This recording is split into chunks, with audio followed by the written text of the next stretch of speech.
The Steam Summer Sale, of course, concluded not all that long ago and was the first summer sale to not offer daily deals or flash sales. Now, of course, there was a Steam sale before that without those things, but as I said, the first summer sale. Now, despite this fact, or maybe because of it, you don't know, the runner of SteamSpy, Sergey Golonkin, says that it was a significantly greater success than the summer sale in 2015. Now, just to get this out of the way, of course, SteamSpy is not official figures, so do keep that in mind. It extrapolates data from a limited sample of user profiles, so there is a margin of error with these estimates. However, according to the figures gathered by SteamSpy and Golonkin, about 36.8 million copies of games were sold during this year's summer sale, compared to the 33 million sold last year. And a big contributor to this was undoubtedly the increase in Steam users at the time of the sale. This time around there was 175 million, up from 130 million last year. However, he is also claiming that a, quote, significant chunk of these new users are coming for the free-to-play titles published on Steam and therefore are less likely to purchase new games. Also, when you combine that with the fact that the increase in concurrent users from last year to this year is less pronounced, you kind of get a picture of what's going on here. The still greater as a percentage than the increase in number of games sold.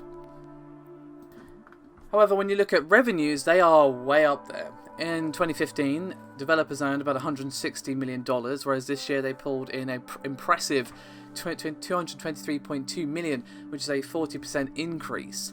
Now, one possible reason that was actually put forward by Golonkin was actually indeed the absence of flash and daily deals, which, quote, incentivise people to wait for the best deal possible instead of buying already discounted games. Now, last year, sales spiked around the first and last day of the sale. However, in 2016, they were, quote, a bit more evenly distributed across the whole sale period, with a spike around the first weekend.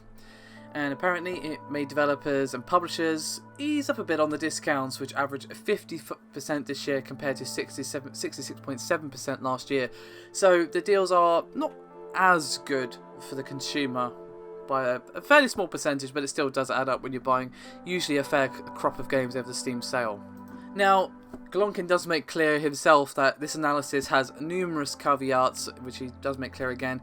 Limbo is free for a day, just ahead of the sale, so he, quote, assumed that all of its new 1.9 million owners are coming from that promotion, even though some people undoubtedly bought the game after the promotion period was over. He's also omitted full price games during the sale, as well as anything that sold fewer than 5,000 copies, as his algorithm, quote, isn't precise enough to reliably account for games with lower sales.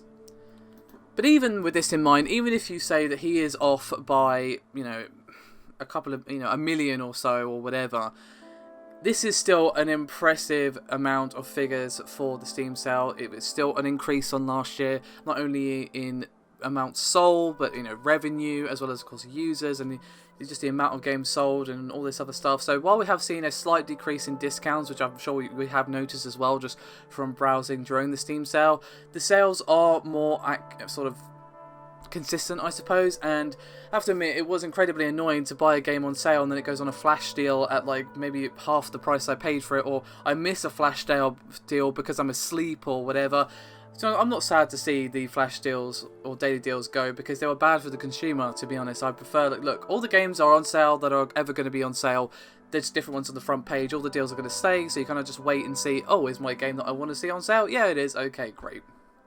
But either way, a very successful Steam Summer Sale indeed, and an overall pretty strong one actually. There's some really nice games on sale. Not too many, oh my god, we've seen that game 50 million times, but there was a few, like Portal 2, Left 4 Dead, all that. They're always on sale, but mostly it was a nice new crop of games, which I definitely was tempted by many of them, even though I didn't buy much.